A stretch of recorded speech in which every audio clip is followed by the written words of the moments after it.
Hello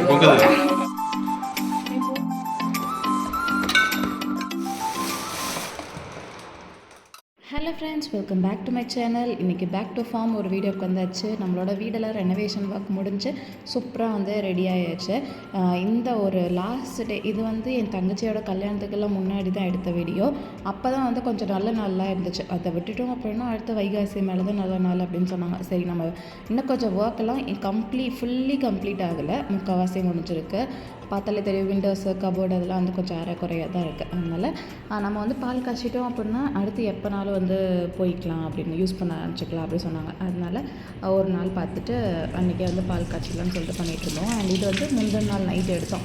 இந்த விளக்கெல்லாம் எடுத்தே பல வருஷமாச்சு. கல்யாணத்தப்போ அன்றைக்கி கொடுத்த அன்றைக்கி வாங்கினது தான். அதுக்கப்புறம் அதை எடுக்கவே இல்லை. அதை வாஷ் பண்ணி பார்த்தோம். விபூதி வச்சு வாஷ் பண்ணால் நல்லா போயிடும் சொன்னாங்க. லைட்டாக தேய்ச்சோடனே நல்லா பலபலன்னு வந்துச்சு.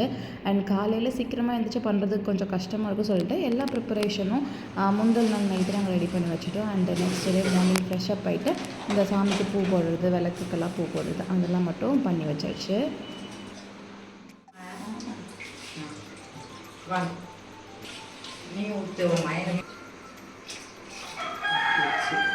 அதையும் ஊற்றிடுவா, இன்னொரு பையனையும் எல்லாருக்கும் தேவையான வந்துச்சு.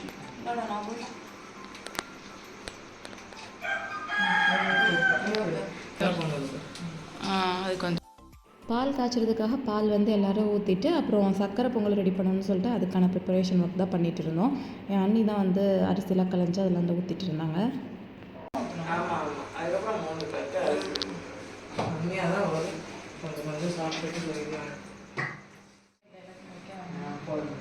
சிரிச்ச முடிஞ்ச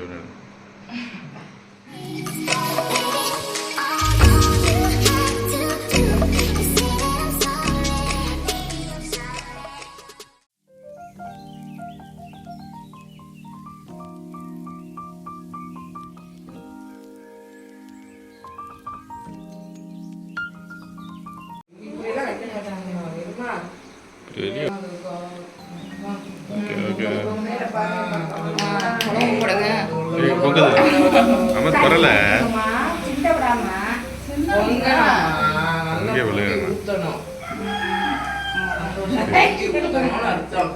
ஓகே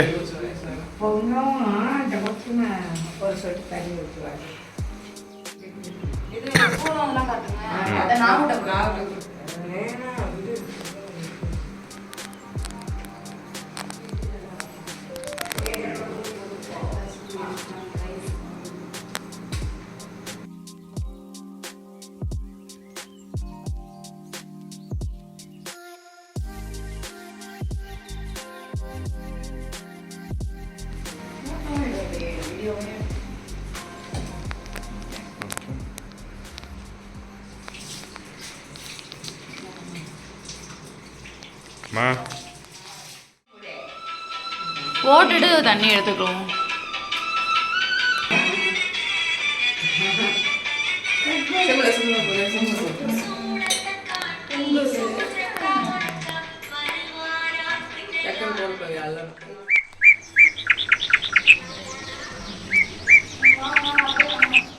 நாங்கள் இருட்டாக இருக்கும் போதே வந்து பால் காய்ச்சியாச்சு. பிரம்ம முகூர்த்தத்துலேயே வந்து பால் காய்ச்சிட்டோம். பிகாஸ் அதுக்கப்புறம் நல்ல நேரம்லாம் எதுவும் பார்க்க தேவையில்லை, சன்ரைஸ்க்கு முன்னாடி பால் காய்ச்சிடலாம் அப்படின்னு சொல்லிட்டாங்க. அப்புறம் நாங்கள் பாலெல்லாம் காய்ச்சி முடிச்சுட்டு பொங்கல்லாம் ரெடி பண்ணதுக்கப்புறம் தான் சன்ரைஸே ஆச்சு. அப்புறம் வந்து அதுக்குள்ளே பொங்கலும் வந்து சூப்பராக ரெடி ஆகிடுச்சு. அதையும் வந்து சாமிக்கு படைச்சாச்சு.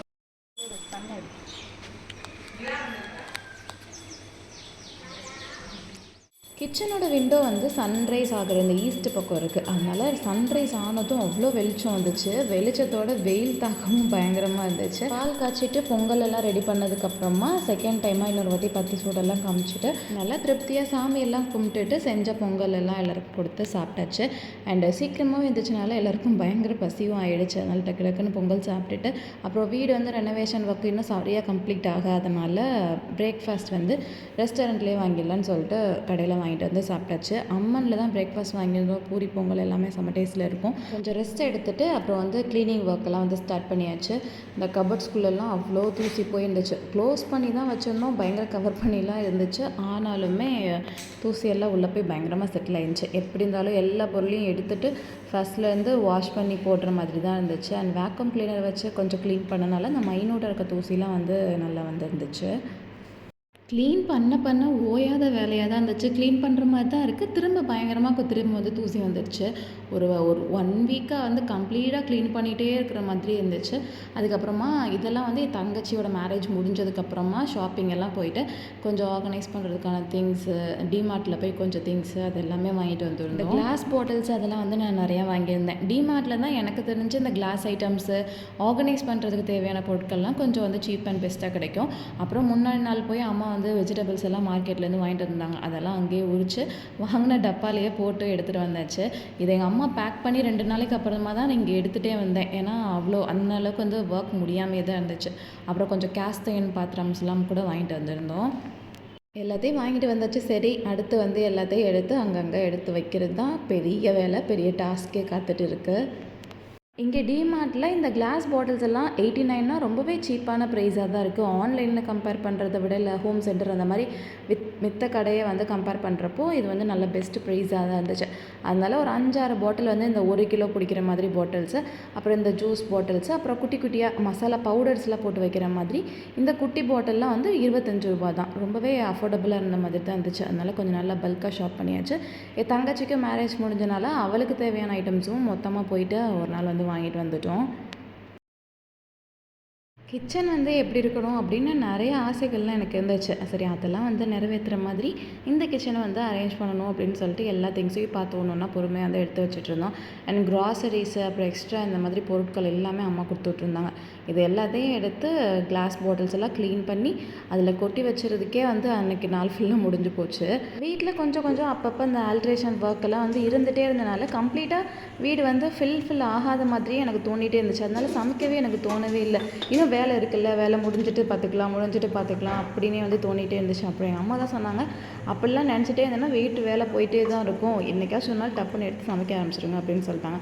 அதனால அன்றைக்கி ஒரு சண்டே வந்துச்சா ஃபஸ்ட் டைம் நான்வெஜ் வாங்கி சூப்பராக வந்து சமைச்சாச்சு. இதெல்லாம் தான் இந்த கேஸ்ட் அயர்ன் பாத்திரம்லாம் வாங்கிட்டு வந்திருந்தோம். இதுவுமே வந்து ஒரு சூப்பரான கடை, மேனுஃபேக்சரர்கிட்டே வந்து வாங்கியிருந்தனால ப்ரைஸ் வந்து ரொம்பவே அஃபோர்டபுளாக கிடச்சிச்சு.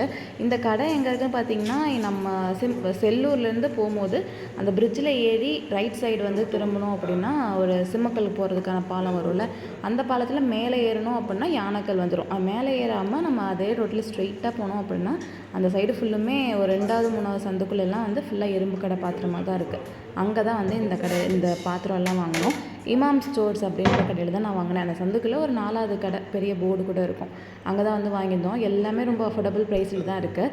நம்ம ஆன்லைனில் பார்க்குற அந்த ஃபேமஸான பிராண்ட்ஸ் எல்லாம் விட ரொம்பவே சீப்பான ப்ரைஸ் தான். கண்டிப்பாக இந்த மாதிரி அயன் வேர்ஸில் குக் பண்ணுறது வந்து ரொம்பவே ஹெல்தி. நான்ஸ்டிக் அதெல்லாம் யூஸ் பண்ணுறதுக்கு பதிலாக இதுலேயுமே வந்து கொஞ்சம் நல்லா பழகிட்டும் நல்லா சீசன் பண்ணி நல்லா மெயின்டைன் பண்ணோம் அப்படின்னா ஒட்டாமல் கொள்ளாமல் சூப்பராக நான்ஸ்டிக் மாதிரி வந்து யூஸ் ஆகுது. இரும்பு கடாயில் சமைச்சு சாப்பிட்டா இரும்பு சத்து வருமானலாம் தெரியாது, ஆனால் நான்ஸ்டிக்கில் சாப்பிட்டா கெடுதல்ன்றது மட்டும் நல்லாவே தெரியும். அதனால் கண்டிப்பாக அதெல்லாம் அவாய்ட் பண்ணிவிட்டு இந்த மாதிரி பாத்திரம் தான் வாங்கணும்னு சொல்லிட்டு வாங்கினது தான் இது. இந்த ஃபஸ்ட்டு வந்து மட்டன் உப்பு கறி வந்து கண்டிப்பாக பண்ணணும். அதனால் அதை ஃபஸ்ட்டு இரும்பு கடாயில் தான் பண்ணணும் அப்படின்னு சொல்லிட்டு அன்றைக்கே சீசன் பண்ணி அன்றைக்கே வந்து சமைக்க ஆரம்பித்தேன்.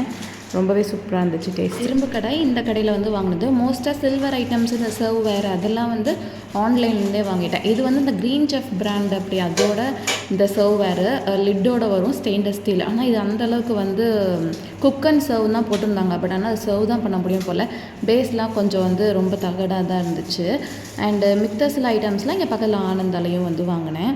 ஒவ்வொரு பொருளையும் ஓப்பன் பண்ணி யூஸ் பண்ணும்போது ரொம்பவே எக்ஸைட்மெண்ட்டாக இருந்துச்சு. சின்ன பசங்களுக்கு எல்லாம் டாய்ஸ்லாம் கொடுத்தா எப்படி ஓப்பன் பண்ணி வந்து ஜாலியாக இருப்பாங்க, அது மாதிரி இருந்துச்சு. எனக்கு ஒவ்வொரு பாத்திரத்தையும் நமக்கான கிச்சன் நமக்கான பொருள் அப்படின்னு நினைக்கும் போதே நல்லா ஆர்வமாக சமைக்கணும் பார்க்கணும் அப்படின்ற மாதிரி தோணிட்டு இருந்துச்சு. டெக்கோர் அண்ட் ஆர்கனைசிங் வீடியோஸ் எல்லாம் ஷேர் பண்ணுறேன்.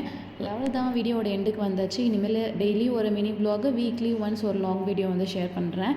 கண்டிப்பாக உங்களுக்கு பிடிக்கும்னு நினைக்கிறேன். உங்களுக்கு பிடிச்சிருந்துச்சு அப்படின்னா சப்ஸ்கிரைப் பண்ணி ஷேர் பண்ணி லைக் பண்ணுங்கள். தேங்க்ஸ் ஃபார் வாட்சிங். Bye bye.